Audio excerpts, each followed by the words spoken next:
Oi, eu sou o Ale Lopes da Vitrópolis e esse é uma entrevista à distância. Por motivos de estarmos longe do artista, elaboramos esse novo formato. Hoje, na Vitrópolis, uma conversa imperdível com Fernanda e Phil, o casal por trás da icônica Lucy and the Pop Sonics, após a vinheta.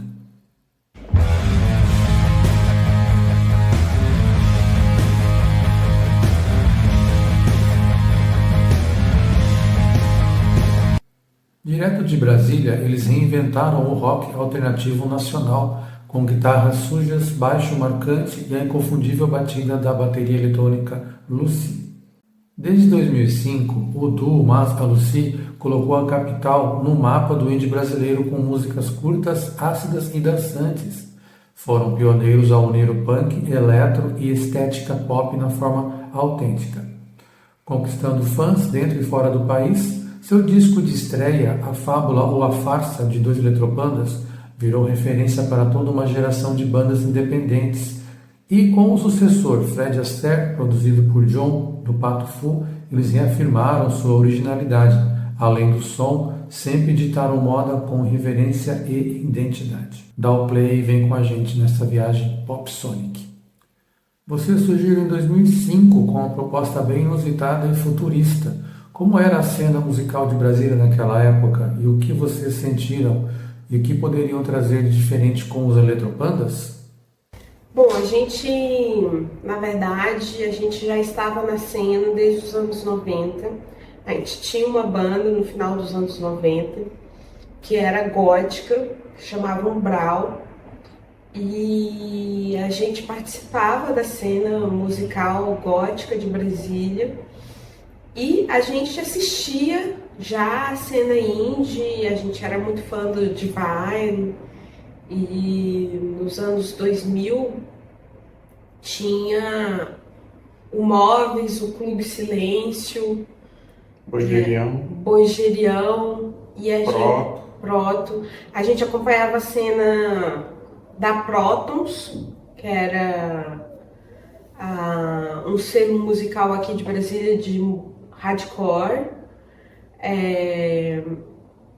E o que a gente estava fazendo na época era a gente conheceu o Estéreo Total. Eu fazia francês, estudava francês, e eu conheci o Estéreo Total como uma pesquisa sobre bandas francesas que melhorariam minha fluência, meu conhecimento, e aquilo lá pirou meu cabeção, assim. E como era uma banda, um duo, eu apresentei pro Pio, e aí a gente entendeu com aquela banda que a gente poderia, como duo, fazer alguma coisa, mas a gente não tinha uma pretensão de sair de Brasília, sair do Brasil. Foi uma coisa meio que vamos fazer umas músicas aqui, tocar e se divertir, entrar nas festas e beber. Você quer adicionar alguma coisa, Pio? A gente praticamente acompanhava essa cena, assim, essa cena indie, era alternativa, né? Chamava mais alternativa, assim. Tinha muita influência dessas bandas que estavam, o retorno do rock, né? Início dos anos 2000, com Strokes, enfim. E tava começando a ter uma cena, tava tendo muita festa também para dançar, né? Porque o rock tava vindo com uma pegada mais dançante, assim, nesse início do século, e a gente meio que se inspirou nisso, assim, mas não tinha muito reflexo disso ainda dentro da cena, assim, de Brasília. Era uma coisa que a gente estava acompanhando, mas a gente não estava se inspirando necessariamente no que estava acontecendo aqui, assim. Não era eu acho que foi isso até que fez a gente se diferenciar um pouco, assim, porque não tinha muitas bandas parecidas com a gente, assim, no início. Inclusive, as pessoas estranhavam muito o fato de não ter um baterista, de usar praticamente samplers, né, para tocar, assim. apesar das nossas influências todas terem esse tipo de solução, a gente meio que encampou mesmo com os Electropandas uma coisa diferente, assim.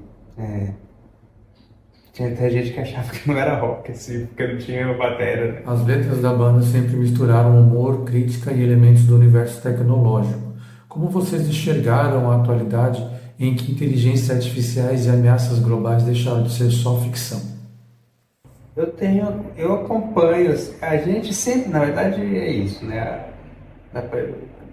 Hoje, olhando de trás para frente, dá para dizer que a gente sempre acompanhou muito, assim, a tecnologia, né? O avanço da tecnologia, a gente sempre usou tecnologia. Quando a gente começou a gravar em casa, a gente usava softwares que eram Isso, assim. desde o Umbral, a gente usava bateria eletrônica. Tudo muito computador, tudo que era novidade que agregava a música, chegava na música assim, tecnologicamente, a gente meio que gostava, a gente sempre gostou, na verdade, e se aprofundava nelas. Assim. Atualmente, a IA é essa grande novidade, né? Eu já tenho visto algumas coisas em relação à gravação, à produção, não ainda muito em relação à criação. Eu vejo mais especulação em relação à criação, assim. Do ponto de vista de ferramenta, a gente viu, assim, os Beatles usou, achei incrível, cantar a voz do John. Do ponto de vista de estúdio, tem muita coisa já de ferramenta disponível para ajudar nas mixagens, nas masterizações, enfim. Na criação... Não, eles criam. A inteligência artificial está criando músicas agora. Mas não tem o que o Nick Cave fala, né? Do ponto de vista de criação, assim, eu nem me interesso, assim. A máquina fazendo uma música... a parte que mais me interessa é o ser humano se expressando, né? De forma artística, assim. Fernando Nick Cave, que é um dos nossos ídolos, ele já há um tempo atrás falava desse ponto, assim, que a máquina ela não tem audácia, né? A máquina não tem sentimento, ela não tem vontade de se expressar coisas que a música como forma de arte permite, assim. A gente falou agora há pouco, assim, a gente queria falar sobre tecnologia no passado, queria falar das questões contemporâneas. Isso é uma expressão humana, né? E acho que, nesse ponto de vista, a gente deveria valorizar um pouco mais a expressão humana em relação só ao resultado que é a música, porque a música criada por máquina, pode simplesmente pegar, fazer como já faz com o audiovisual, né? Pega aquilo que é mais relevante, faz uma cópia e todo mundo ouve, mas não é, música, assim, arte não precisa ser baseada em dados, né? Não precisa ser, é outra coisa, é outro caminho. Arte é uma expressão, né? Ela não precisa ser, como você disse, baseada em dados. Baseado naquilo que está na crista da onda. É uma expressão. E eu acho que esse ponto, assim, acaba, se as pessoas ficarem, né, se a audiência, se os ouvintes ficarem realmente desconectados da experiência humana da música, assim, isso pode ser ruim mesmo, pode ser que, tipo, você seja inundado tecnologicamente por músicas feitas por máquinas, assim. Como foi trabalhar com o John do Pato Fu na produção de Fred Astaire? Ele influenciou de alguma forma a sonoridade ou o processo criativo de vocês? Bom, a gente já era fã do Pato Fu nos anos 90. A gente saía escondidinho de casa para assistir os shows do Pato Fu. E ficava na beirada, né? Ficava olhando debaixo da cortina o que estava acontecendo, vendo o John arrumando os equipamentos antes do show. Então a gente já era fã. o Patufu já influenciou a gente. Inclusive o Patufu no início eles usavam bateria eletrônica também. E a gente sempre foi influenciado pelo Patufu. E aí quando a gente se conheceu e a gente se reconheceu, também que foi uma coisa que aconteceu, assim, a gente se entendeu como um resultado do outro, foi muito legal. E sim, a gente deixou a sonoridade se alterar, a gente estava ali para aprender, para viver aquele momento e para deixar aquele gênio que é o John trabalhar na nossa sonoridade. Então a gente estava aberto a tudo mesmo. Você quer falar alguma coisa? Acho que foi assim, o John, o que a gente acabou tendo de oportunidade foi estar mais próximo de uma pessoa que a gente admirava, mas a gente conseguiu fazer uma imersão na genialidade assim dele, assim, do John. Ele é muito legal, muito criativo, enfim, a gente pode listar aqui um monte de adjetivos que às vezes só ouvindo as músicas a gente às vezes deixa passar algo desapercebido, assim.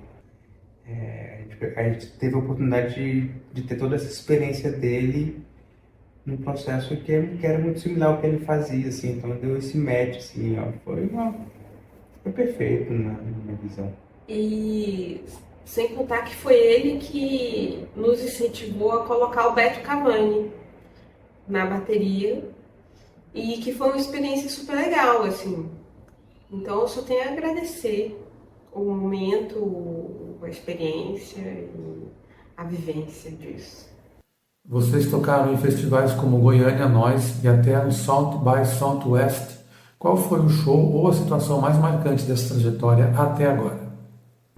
A gente participou muito desse circuito mesmo, assim, de festivais, né? No Brasil, estava tendo um movimento dos festivais se organizarem, né, nesse início dos 2000, segunda metade dos 2000. E a gente estava na cena e conseguimos, assim, tocar praticamente os festivais independentes no Brasil inteiro. E depois com o lançamento do disco na Europa, e até um pouquinho antes também, a gente teve essa oportunidade de tocar em festivais nos Estados Unidos, na França, né, só para South de um. A gente tocou num festival muito legal na França, dois. Eu ia falar de um, tem esse de Nantes, que é uma cidade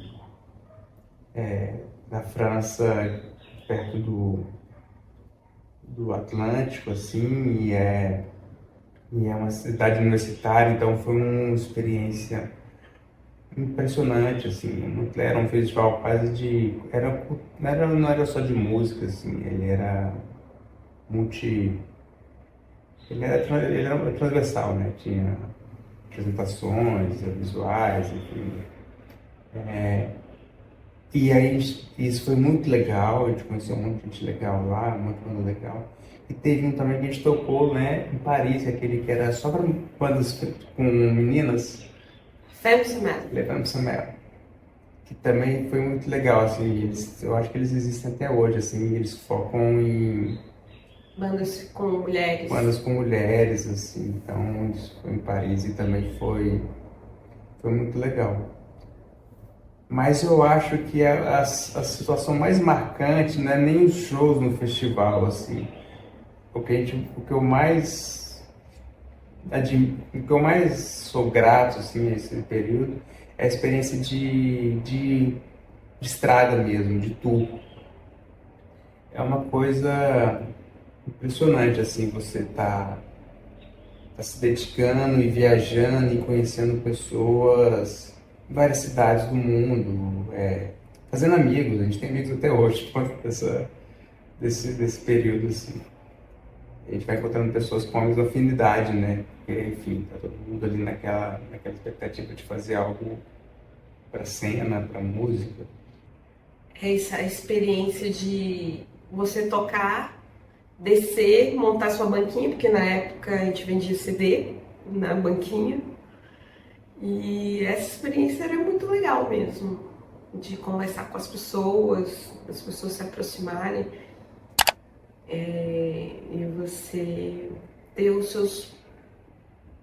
ter lá os seus produtinhos para vender e aquilo lá pagar um jantar melhor naquela noite. Agora vocês estão no estúdio com a banda Tartamudo. O que pode adiantar sobre esse novo trabalho colaborativo? Dá para esperar um novo direcionamento sonoro? Bom, o Tartamudo, na verdade, tem por formação uma pessoa que já produziu o Lucy and the Pop Sonics no primeiro disco, que é o Zé Pedro, e um ídolo nosso, que era da Divine, dos anos 90, que é o Wilton. Então, a gente não está falando em novo direcionamento sonoro, a gente está falando de um resgate, só que com pessoas que amadureceram, que cresceram, e vão trabalhar juntas novamente. E com a adição do Wilton, né? Com quem a gente nunca trabalhou antes, mas que com certeza vai ser uma experiência super legal. O que podemos adiantar é que a gente tem uma música pronta, né? Você quer falar mais alguma coisa? A gente está nesse processo agora de finalizar essa música, está pronta, a gente vai entrar vai fazer tudo em casa de novo, assim, vai ser no tempo também. Hoje em dia a gente faz mais por nós até, assim, a música, a gente vai estar nesse processo para se divertir, assim, encontrar alguns amigos. E a gente pode, como a Fernanda falou, trazer as pessoas, talvez elas tenham o mesmo perfil estético, mas enfim, elas amadureceram, né? A gente amadureceu, a gente tem outras referências também, mas a gente está muito feliz de estar com amigos e ídolos de longa data. E para quem está conhecendo Lucy and the Pop Sonic agora, por onde começar e ouvir? E o que esperar do que vem por aí? Eu acho que tem que começar pelo primeiro disco. O primeiro disco, ele é o cerne do Lucy and the Pop Sonics, assim. Ele representa bem aquele momento da metade pro final ali dos anos 2000, né? E se a pessoa gostar, aí ela pode partir pro segundo disco, para o Chique Chique Boom Remix, que é uma versão mais recente do que a gente... um olhar mais recente sobre o nosso próprio trabalho, né? É isso. Quem quiser olhar do ponto de vista histórico, contextual, assim, vai ver vai conseguir identificar um momento histórico, assim, da música mesmo, o início retorno do rock, o início das plataformas de compartilhamento, a discussão sobre esse futuro digital, era uma das coisas que a gente estava... E como isso afetava, né, até a nossa saúde mental, enfim, nossas relações. Como isso já afetava a nossa saúde mental. Então, eu acho que eu sugeriria de ficar um pouquinho... Às vezes a gente faz uma música bem energética, tinha muita energia, muito... Isso se destacava em relação às letras, mas eu recomendaria as pessoas olharem um pouquinho com carinho para as letras, assim. A gente falava de questões nucleares, né? Questões de tecnologia, da cena, da música, enfim, digital. Então, acho que vale a pena também. Você quer falar alguma coisa?